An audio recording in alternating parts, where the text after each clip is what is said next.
Encontrámonos aquí na área de descanso de camións, donde estivemos no plan Cooperou, intentando solucionar os problemas deficientes que tiñan os vestuarios e, claro, a subvención que nos entrou non chega para terminar a obra.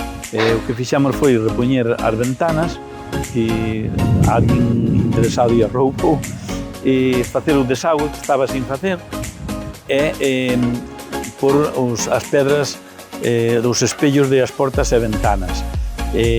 Ahora na segunda fase que dixéramos que tiñamos para continuar esta obra, non nos chega para arreglar os vestuarios e as duchas, non chega. Entonces o que fixamos foi pasalos para unha cámara para pôr na área de descanso de camións unhas cámaras de videovigilancia. Outra obra que fixamos co plan Cooperou da Diputación é a mellora de augas da Gudiña, que baixa desde o Testeiro.